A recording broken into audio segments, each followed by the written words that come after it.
So here are a few more methods for warding off negativity, and we have the same three categories: magical practices, blessings and amulets, and normative methods. So we didn't get through some of them. So which one should we do?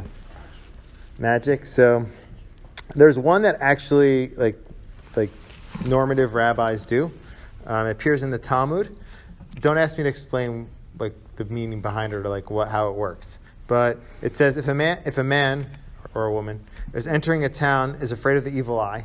So the evil eye, there's a belief in evil eye, like an energy or some sort of effect of somebody's eyes on things. So you take your thumb of your right hand.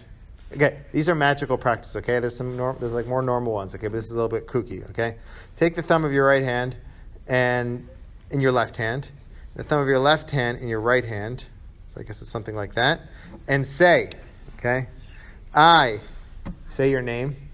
Say, I, Rabbi Yogev, Eli Yogev, son of Uri Yogev, am of the seed of Joseph, over whom the evil eye has no effect, as it is written, Ben Parat Yosef, Ben Parat Aleayin. But you say that in Hebrew. And if you do this, you'll be saved. So it says in the Talmud. So you think it sounds like weird a little bit. It could be that, I don't know what that's about, but it could be that you're just like reinforcing a belief, a confidence that you're that you're above the evil eye. If you do that, you repeat that to yourself. Maybe it's like a mantra. Maybe it's something deeper. I know. So you might think, who does these kind of things? So Rav Ovadia Yosef was the former chief rabbi of Israel. It says, I saw on a website that it said that he didn't do a lot of these other ones, but he did this one.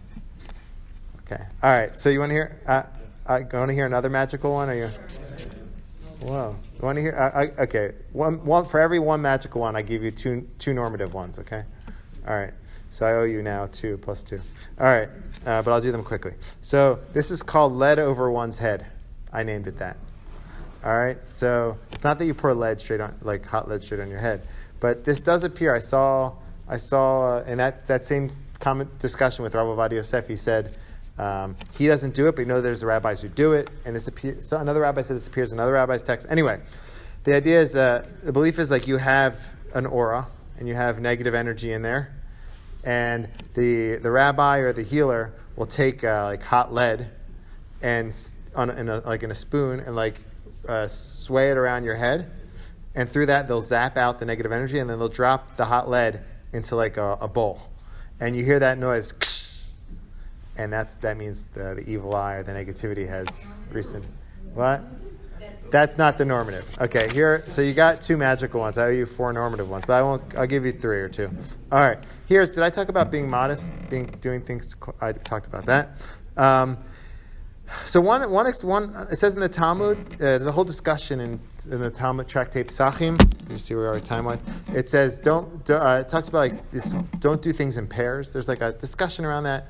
Anyway, and then the Talmud says that if don't mess around with the spiritual world, it won't mess around with you. It says that. So it's like the Ouija board effect. Some people think when they play Ouija, they start summoning spirits and stuff like that. So I was always the one who used to move the Ouija board and make everyone pretend like that we're... Anyway, but the idea is don't mess with the spirits, they won't mess with you. That's a little bit of a normative one. Another one, a very normative one. Okay, very simple. Learn Torah. Okay? I've seen Torah has the power to transform. I've seen it so many times. I was in yeshiva, in a Baal Tshuva yeshiva, where people became newly religious. They came there, they looked crazy. They looked like they were involved in some crazy stuff. I had a friend who was involved in some crazy stuff. And he went to yeshiva and he came and he met with the rabbis and he learned Torah. The more and more Torah he learned, he got his life back on path. He was protected from negative things. He has 4 kids now. He's living in Israel. Torah has the power to transform. I believe it's also not just like a rational thing. It's a spiritual thing. It's a spiritual force. People say there's some divinity in there. So when you're involved in that, you're able to be elevated to a higher level. So if someone's very sick, there is an idea that this is brachas and amulets. This is to change your name or to add a name. Yeah. So you have another story from. They did that. My father was very sick. Was it the same woman or? Named him Melech. Melech. Okay. So there is something like that. The idea is that the name has an influence. Like when you call someone a name, words are powerful. So when you're owning that name, hopefully that name will influence you. It could be from what you're saying. The more you think about that name, the more it'll affect you better. But there is something like they're looking for a specific name. Yeah. So, yeah. Different explanations to that. Anyway, these are some methods. I don't know if I said this last time, but I'll say it again. My rabbis always just to stress, I have like the normative message. They used to say they're the hardest, they're the most, and the less glamorous, but they're the most effective. Having faith in God, repentance, prayer, charity, Torah, being modest. These are ways that you protect, so you elevate yourself to a higher level, and you're more protected from negativity.